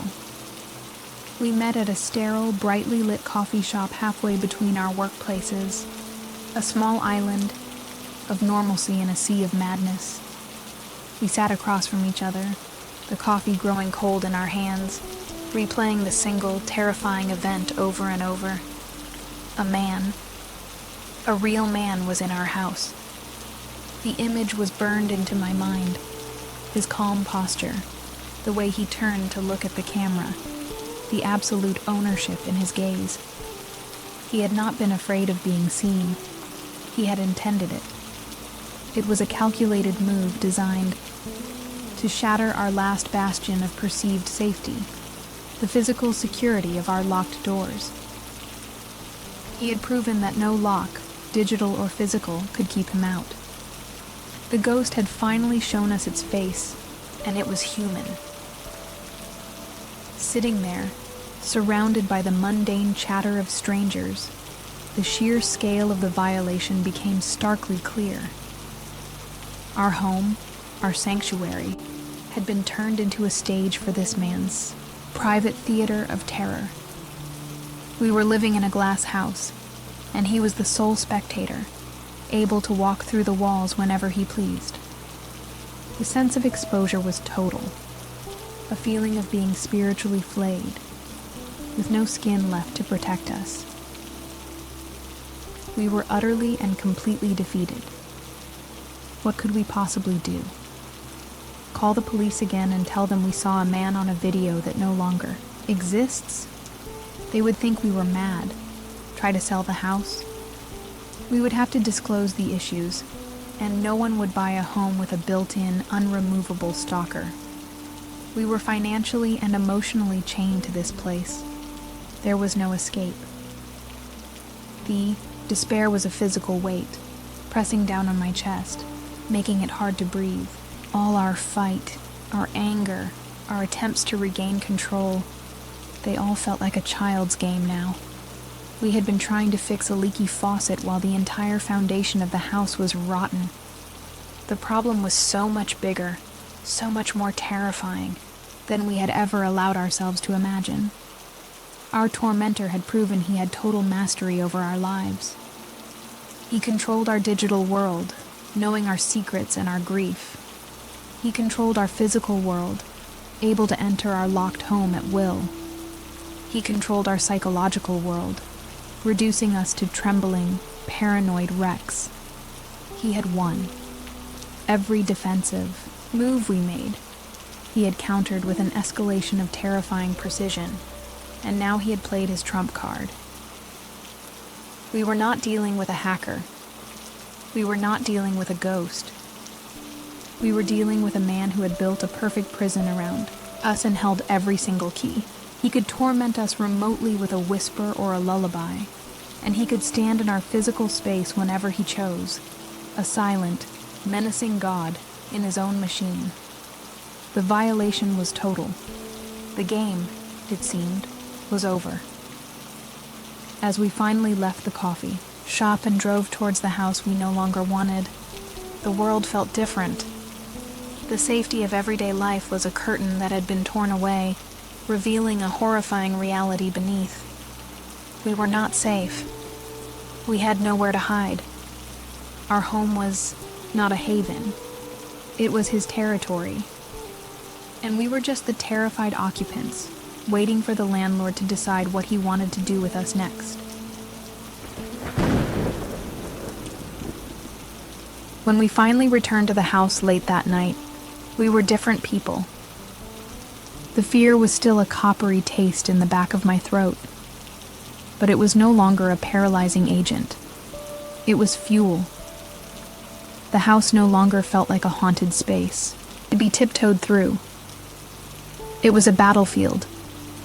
We looked at the layout, the doors, the hallways, not as features of a home, but as tactical elements. Our prison was about to become our weapon.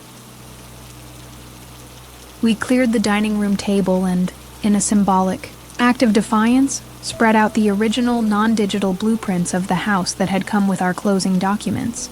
We were turning our back on the compromised digital world and embracing the physical. We started to think like hunters, analyzing our enemy's patterns. His greatest strength was his control of the Haven system. His greatest weakness was that he relied on it completely. He expected us to be predictable victims. We would use that arrogance against him. The next day, we went to a hardware store. We didn't browse the sleek Wi-Fi-enabled security systems. We walked past them with contempt. Instead, we bought tools. We bought a spool of high-test fishing line, nearly invisible to the naked eye. We bought a pack of heavy-duty industrials, zip ties. We bought a set of simple, battery-powered motion sensor alarms, the kind that emit a piercing, localized shriek, completely independent of any network. Our most important purchase was a simple, old-fashioned webcam. It was a basic plug-and-play device that we would connect directly to Liam's laptop. There would be no cloud, no app, no remote access. The recording would be stored locally on the hard drive, a closed circuit that our tormentor could not access, that he could not erase. We were building our own system, an analog trap in a digital world. The plan we formulated was terrifying in its simplicity. We would give the man exactly what he wanted, an empty house. We would make a show of leaving for the weekend. We packed suitcases, loaded them into our car in plain sight of the Haven cameras we knew he was watching, and drove away. Our goal was to lull him into a sense of security, to make him believe his campaign of terror had finally driven us out. But we would only drive a few miles away to a parking lot where we would leave the car. Then, after dark, we would return on foot. We would slip in through the back, using a key we had hidden in the yard, a key the system knew nothing about. We would become the ghosts in our own home, silent and waiting. We were no longer trying to keep him out. We were inviting him in. The fear of this final confrontation was immense, but the fear of living one more day as his puppets was greater. We had been pushed past our breaking point. We had abandoned all hope of a normal life or an easy solution. We had accepted the madness of our situation, and we were ready to meet our tormentor on his own terms. We would not let him break us. We were turning his own tactics of surveillance and surprise against him. We were using ourselves, our home, and our feigned defeat as the bait. As we drove away from our house that Friday afternoon, I looked back at it, so peaceful and perfect, on its quiet street. It looked like a dream, but I knew it was a stage, and we were just setting it for the final terrible act. We were no longer just fighting for our house. We were fighting for our lives. The hours we spent waiting in that sterile parking lot were the longest of my life. Every minute felt like an hour. We spoke little, each of us locked in our own thoughts, steeling ourselves for what was to come.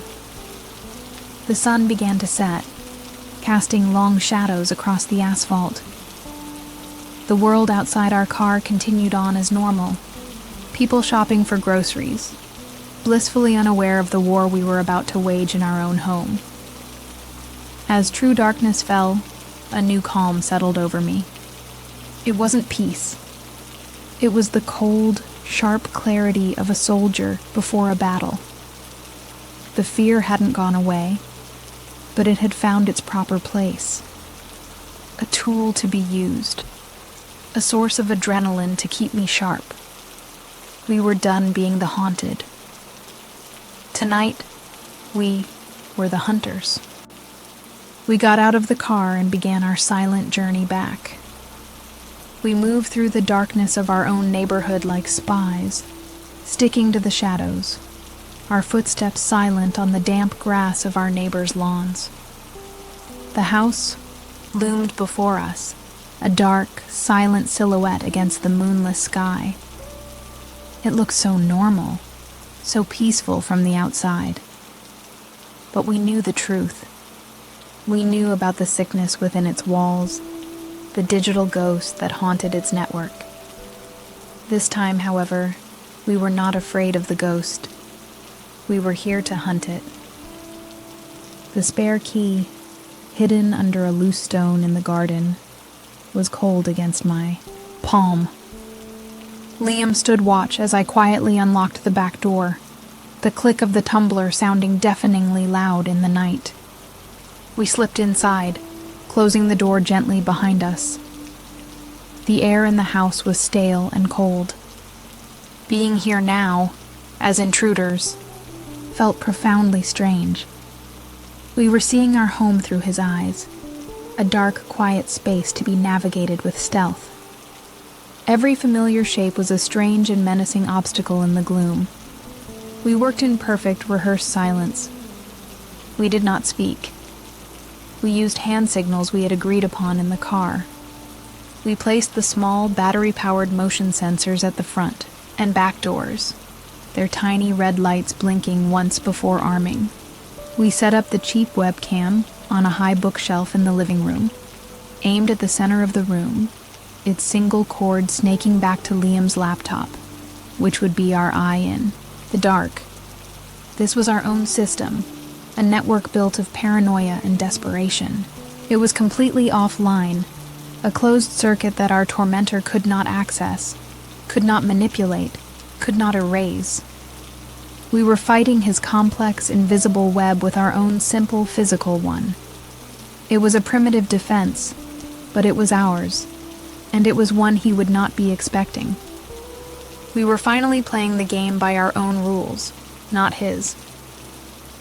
Our hiding spot was a deep coat closet under the stairs, a dark, cramped space that smelled of old wood and winter coats. It was uncomfortable, but it provided a direct line of sight through a crack in the door to the living room, where we expected him to appear. We huddled inside, the laptop screen on Liam's knees our only source of light. We were now the ghosts, in our own home, silent and waiting. The silence was absolute, a stark contrast to the storm of adrenaline and fear raging inside me. We were willingly waiting in the dark for a man to break into our home. The madness of our situation was not lost on me. We had been pushed so far past the boundaries of normal life that this felt like the only logical course of action. We had tried reason. We had tried to get help. Now, all that was left was the trap. We sat in the cramped darkness for what felt like an eternity, our senses on high alert. Every creak of the house settling was a footstep. Every rush of wind outside was the sound of a door opening. Our imagination, fueled by weeks of terror, began to run wild. We were a two-person army, holding a single, tiny patch of ground against an enemy who controlled the entire world around us. The plan was to wait for him to enter, to let him get comfortable in the belief that the house was empty. We would capture his presence on our own camera, undeniable proof. Then, we would trigger every alarm, every light, create as much chaos as possible, and call the police. Our goal was not to confront him physically, but to expose him, to drag him out of the shadows and into the harsh, unforgiving light. We had no idea how long the wait would be. It could be hours. It could be days. He might not even come tonight. But we were committed. We had brought water bottles and protein bars, prepared for a long siege. We had given up on our old life of comfort and convenience.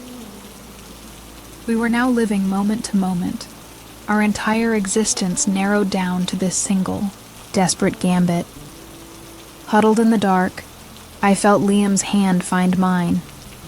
He gave it a firm squeeze, a silent message of solidarity. We were in this together, until the very end.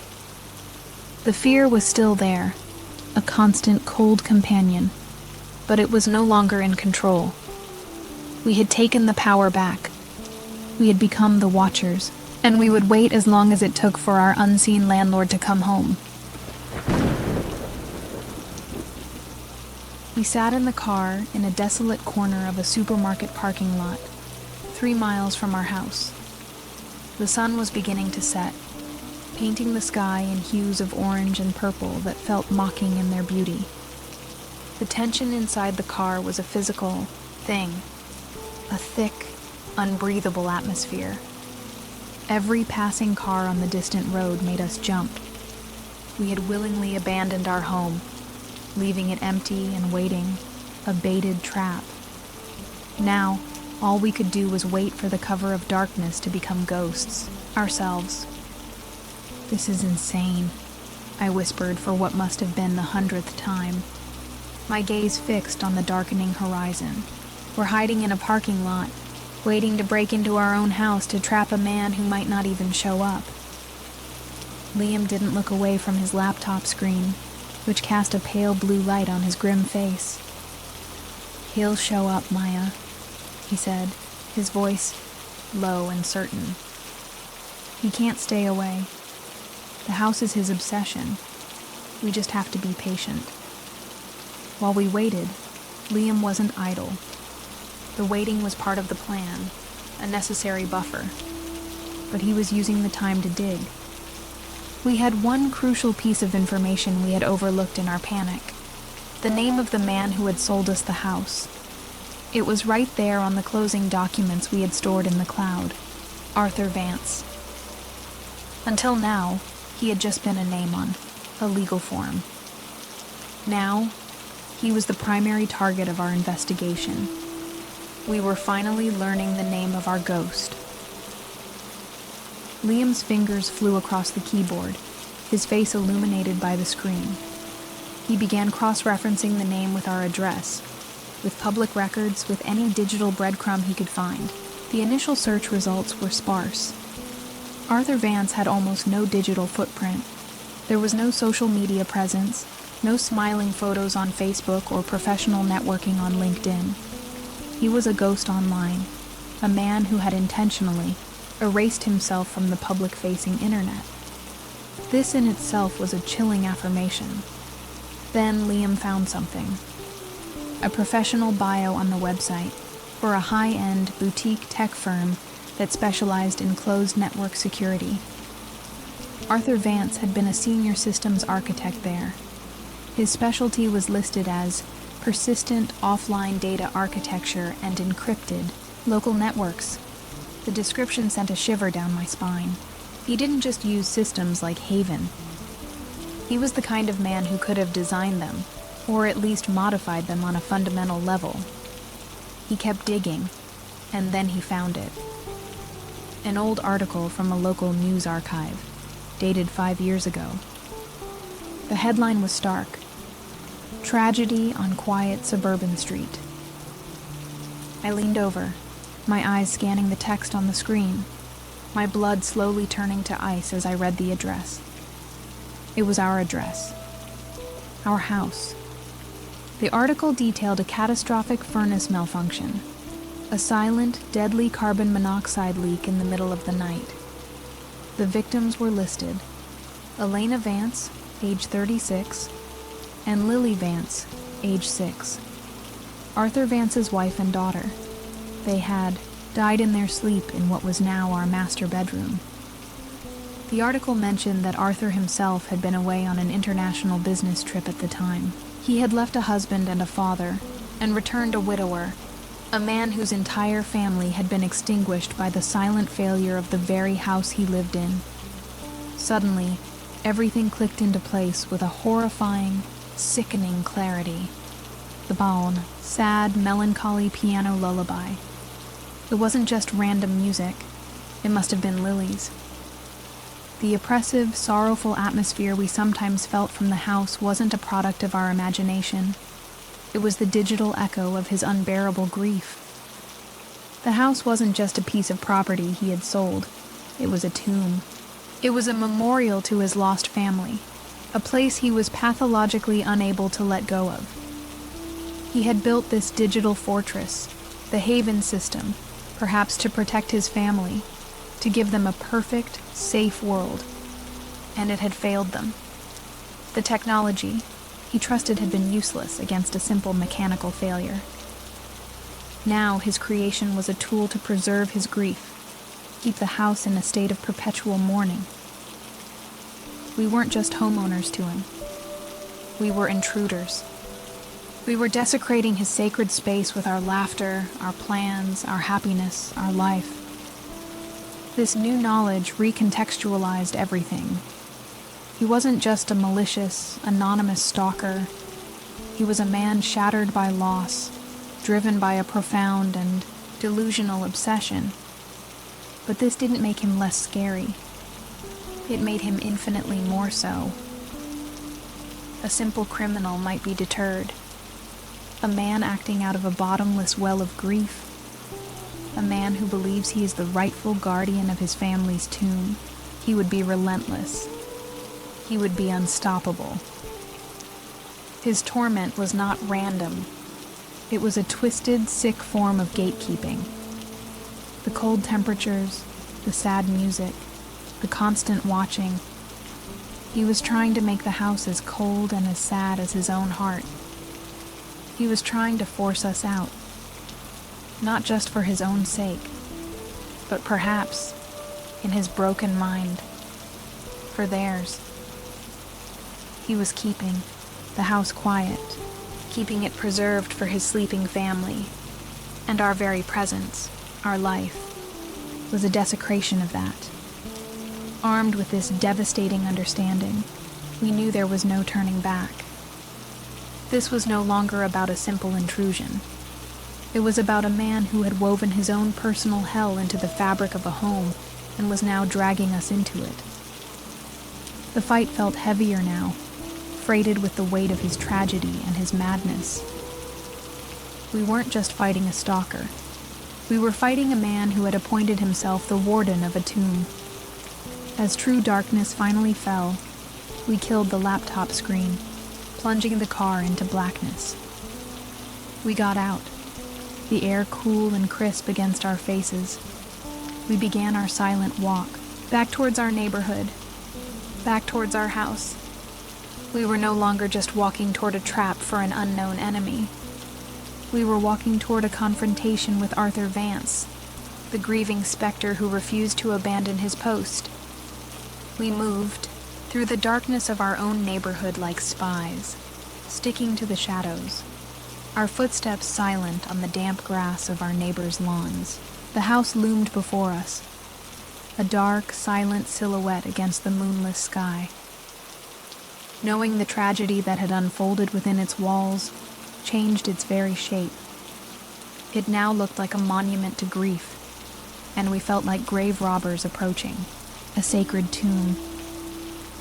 Our anger had not vanished, but it was now tempered with a heavy, sorrowful dread. The spare key, hidden under a loose stone in the garden, was cold against my palm. Liam stood watch as I quietly unlocked the back door, the click of the tumbler sounding deafeningly loud in the night.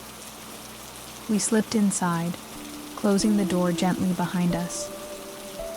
The air in the house was stale and cold. Being here now, as intruders, felt profoundly strange. We were seeing our home through his eyes, a dark, quiet space to be navigated with stealth. We worked in perfect, rehearsed silence. We did not speak. We used hand signals we had agreed upon in the car.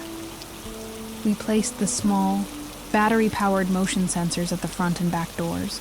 We set up the cheap webcam on a high bookshelf in the living room, its single cord snaking back to Liam's laptop, which would be our eye in the dark. This was our own system, a network built of paranoia and desperation, completely offline. Our hiding spot was a deep coat closet under the stairs, a dark, cramped space that smelled of old wood and winter coats.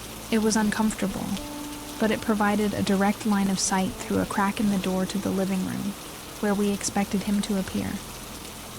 We huddled inside, the laptop screen on Liam's knees our only source of light. We were now the ghosts in our own home, silent and waiting for its original ghost to arrive. The silence was absolute, a stark contrast to the storm of adrenaline and fear raging inside me. We were willingly waiting in the dark for a man to break into our home. The madness of our situation was not lost on me. We had been pushed so far past the boundaries of normal life that this felt like the only logical course of action. We had tried reason. We had tried to get help. Now, all that was left was the trap. We had no idea how long the wait would be. It could be hours. It could be days.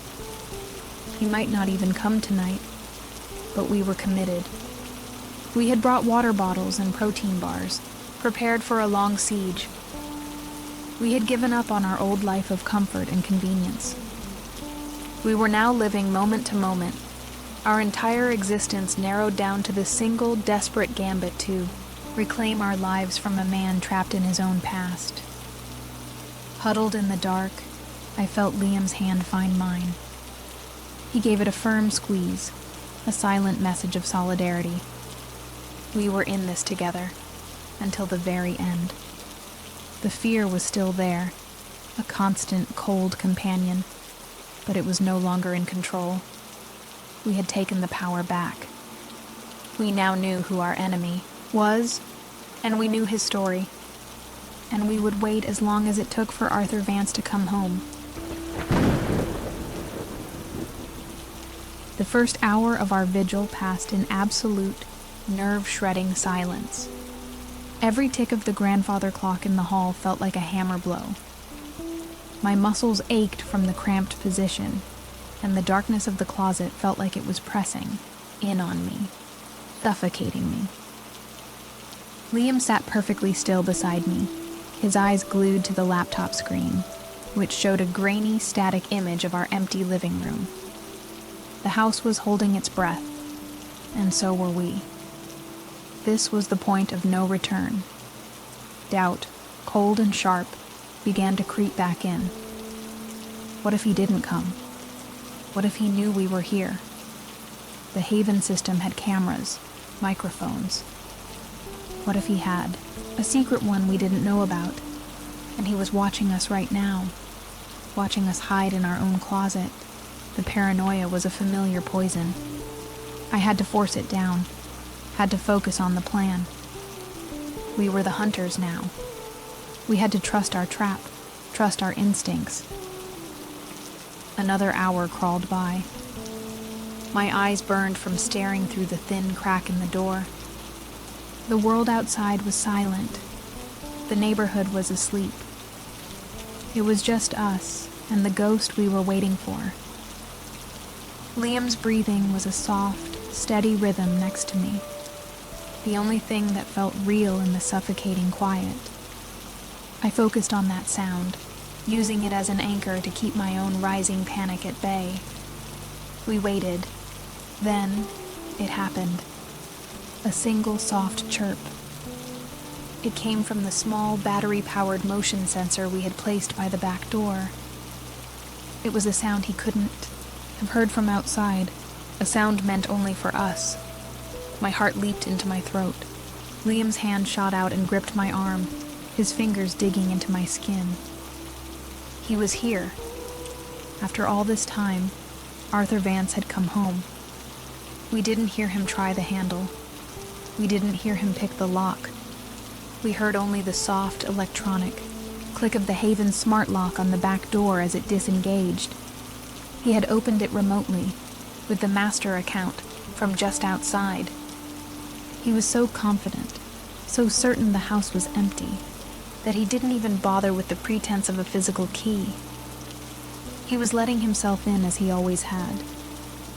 The back door creaked open, and a moment later, it softly closed. We heard his footsteps in the kitchen.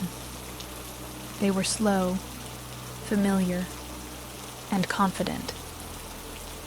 There was no stealth in his movements, no sense of urgency. He moved not like a burglar or an intruder, but like the rightful owner of the house, returning after a long day.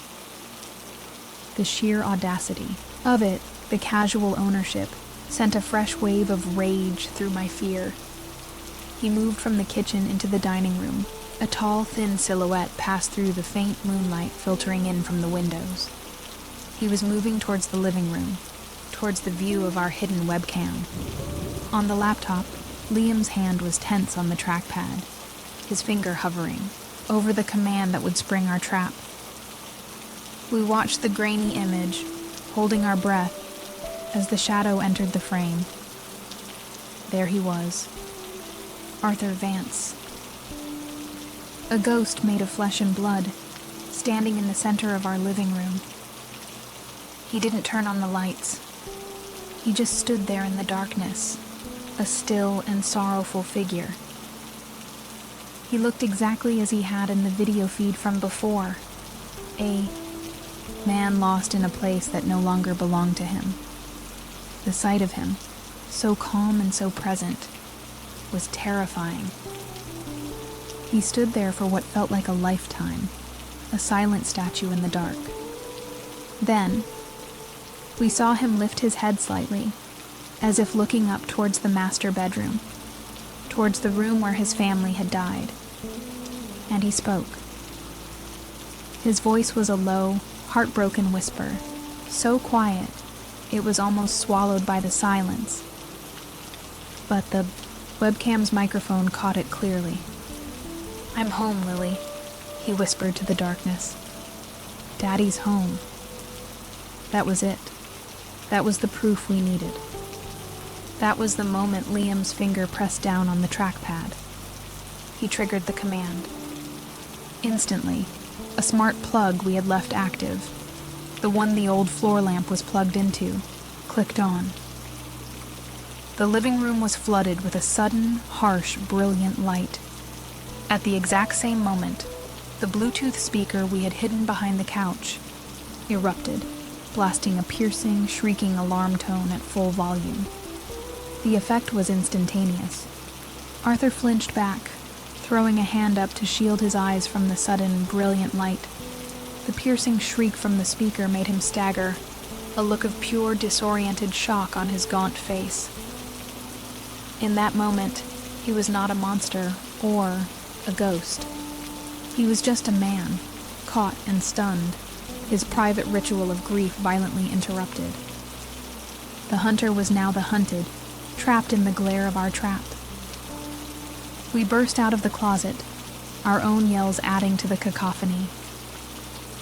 "Get out," Liam roared, his voice shaking with a potent cocktail of adrenaline and rage.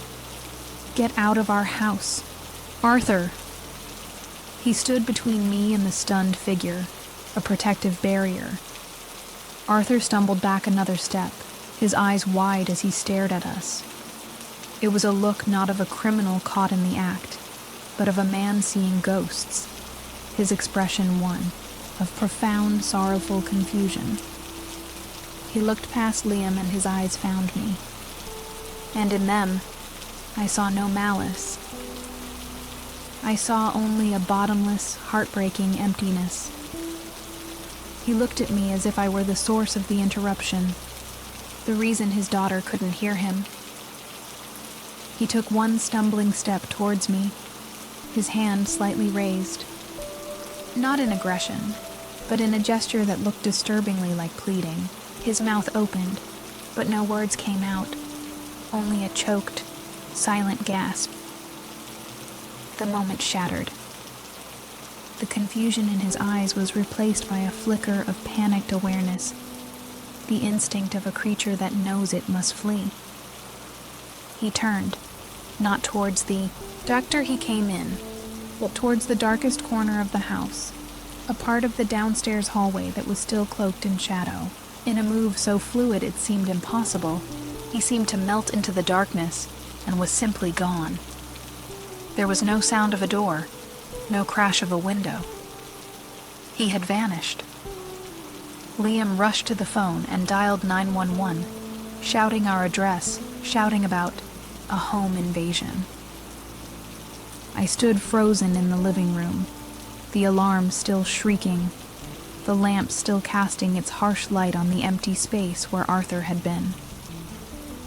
He had used a secret exit, a passage built into the very walls of the house that we never knew existed. He hadn't just been haunting the network, he had been haunting the physical space in between the walls. The police arrived in minutes, their own lights now flashing through our windows.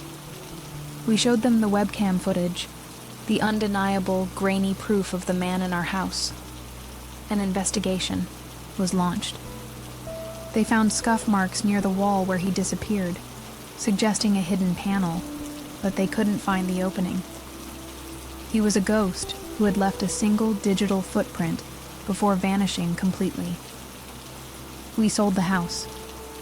We took a devastating loss, desperate to escape the digital and emotional residue of Arthur Vance.